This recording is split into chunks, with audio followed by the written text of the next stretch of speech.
In today's thought experiment, we're taking a look at judgment, compassion, and toxicity, terms we hear often in today's social media landscape. I'm going to start by offering my definition of each of these terms and then talk about some real-life examples so we can better understand how these tools come into play in our realities and how we can use them to better understand ourselves. Judgment. Judgment is based on separation consciousness or duality. Judgment is when we recognize aspects of ourselves in others that we have not integrated into our conscious experience of ourselves. We recognize them because they are familiar aspects of us that we either currently are unable or unwilling to consciously accept. Judgment is linked to projection. Compassion is based on unity consciousness. It is a feeling that allows us to reach understanding by connecting with the self or the other and listening to them so that we can understand their experience and then integrate it into our conscious reality so that we can increase our awareness and behave based on new levels of consciousness.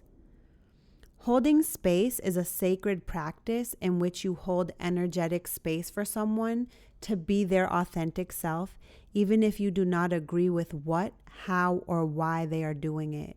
You accept them as they are. This does not mean that you enmesh yourself with them or allow someone to abuse you or exploit you. You still hold healthy boundaries. However, you offer a loving space that allows them to be them while you're being you. Compassion is linked to empathy. Toxic. Toxicity represents extreme imbalance or leaning towards the pathological side of the spectrum. I know we hear this word a lot in today's society, but I feel that this is one of those things where people are finally breaking out of these roles that we have played for so long. And it's almost like now that people are recognizing unhealthy belief systems or behaviors, we're so quick to label it as toxic. The thing about this is we're all humans, and humans are extremely delicate and complex. We're made up of all of our experiences from this lifetime and whatever else we've inherited through our genes. I feel that it is important to keep in mind that duality is of the mind. Therefore, in reality, everything just is. Nobody is good or bad. We're all just experiencing ourselves and learning and evolving at our own pace. Again, this does not mean that we should enmesh ourselves with people who are harming us just because they are hurting. However, when we hold healthy boundaries and remove ourselves from those dynamics and view them from a compassionate standpoint, we are holding space and allowing ourselves to reach a point of understanding. Let's look at some real-life examples of judgment in our current society. One good example of this is canceling people or saying that they're canceled. Since the beginning of time, people have used other people as examples for teaching concepts that push us forward and help us evolve collectively. Nowadays, it seems to be more frequent since we all have the ability to publish our thoughts to the world. I do feel that this can be very helpful for teaching purposes. However, I recommend that we approach expressing our perspectives with compassion, because what will happen when the shoe is on the other foot? When you are the example being analyzed, you will probably wish that others practice compassion towards you and not just cancel you. When you decide to take on the role of the teacher, please remember that you too are a student. One day you may not resonate with your teachings, or what you wore 10 years ago, or who you were 2 weeks ago, or how you behaved or treated others. If we live in judgment, we will always be in fear, and we will always hold back from expressing our truest selves and releasing these parts of ourselves that need to be shared with others. The issue with canceling people is that it doesn't allow them space to grow. We shouldn't just shun people because they make mistakes. We should allow people space to evolve and grow and learn from their mistakes or their experiences. When you are a teacher, you are a student. When you gain knowledge, you are a student of learning. When you develop wisdom, you are a student of application. And when you reach understanding, you are a student of service. Please keep in mind, when we are judging others, we are judging aspects of ourselves that we have not yet integrated into our conscious experience of ourselves. These fragmented parts of us are reflected back to us through others. We recognize them in the other and then place judgment on them. So when we are judging the other, we are really just judging ourselves. Experiencing both sides of the coin helps you to increase compassion and release judgment. A great example of this from my life was when I moved to Miami. I was almost 2 years into my entrepreneurship journey, and I had set up some pretty solid foundations, but I was not in a place where I was able to fully support myself off of my own businesses yet. I had basically run away from home, and I had a plan that I was going to start teaching online classes and continue building my fashion brand. However, I didn't have anything solid. I was staying on South Beach, and I don't know how many of you know about the culture of South Beach, but basically how people make money here is they're either service workers, which is honestly grueling in Miami, or it's just like underworld shit like scamming, drug dealing, hoeing, dancing, etc. So I'm originally from Massachusetts, and the hourly wage is a lot higher there, and there are a lot of more resources available to you. So basically, I was in this position where I was like, damn, what am I going to do? Like, I can't get a job. I was used to making like at a regular job, which I hadn't worked a regular square job for years, but like I was already making like 30 an hour or something like that in Massachusetts. Down here, you can make like 13 an hour. And I didn't want to go back into the club scene because I couldn't deal with the lifestyle anymore. And I was already 2 years out of it. I didn't really want to get back into the service industry because I was over it. So I was really trying to do my best to put these classes together and do whatever I could do to sell my products. However, the place I was staying was honestly a volatile situation, and I needed money fast because I couldn't keep living there. Everybody kept telling me, your body's crazy. Why don't you just dance? But the thing is, I was 31 at the time, and I was like, bro, I made it this far not having to dance. I'm not trying to hop off the porch at 31. Not only that, it honestly just didn't feel right. In South Beach, all I have to do is walk outside of my house and tricks literally pull over. It's wild. But the thing is, it's just not for me. Things just kept getting worse and worse in my living situation, and I ended up having to leave and ended up homeless for a while. But before I entered into homelessness, I promised myself that I wasn't gonna hoe or dance or hit no crazy type of licks. But I promise you, I thought about that shit so many times.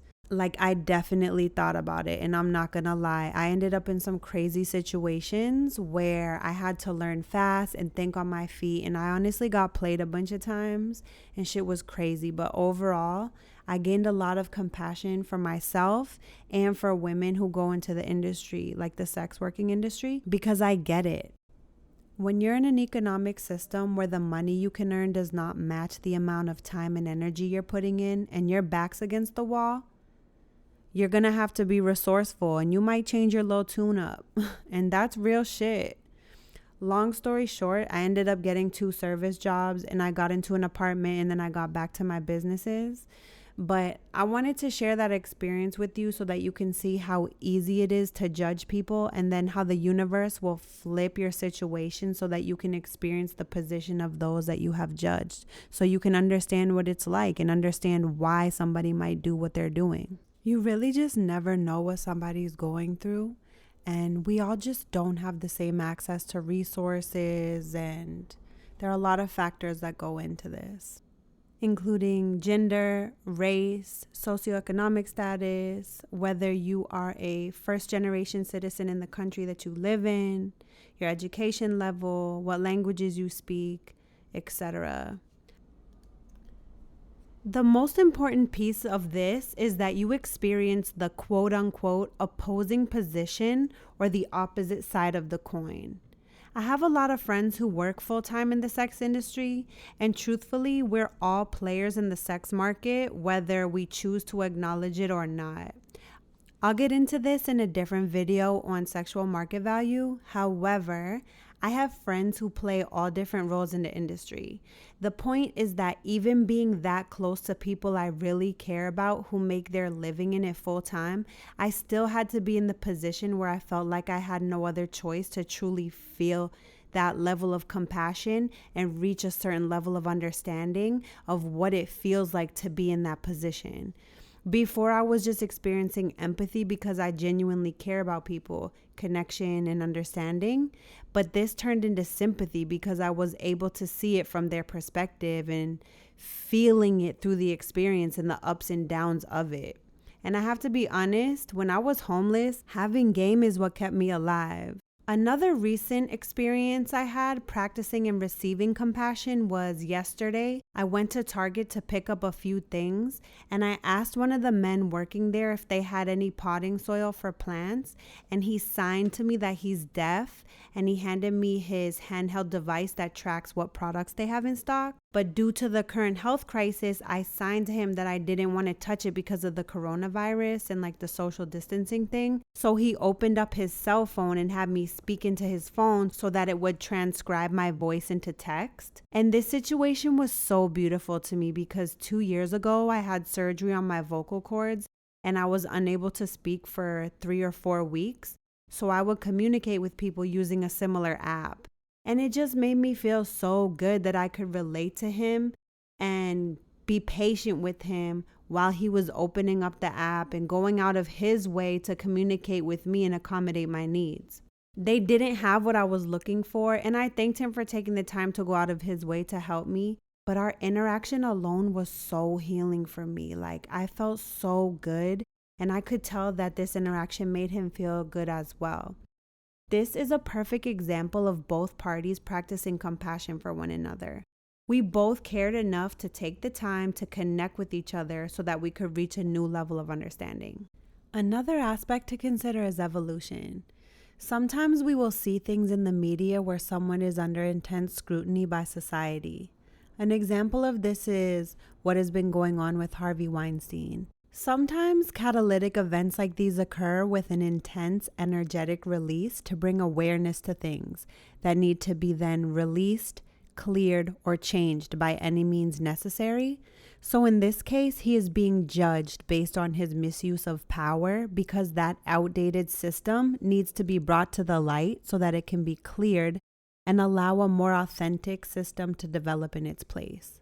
Overall, when we are dealing with human beings, societal systems, and evolution of consciousness, please keep in mind that there are many factors and perspectives that come into play. I have a dope series coming up on social abundance, so please stay tuned for that.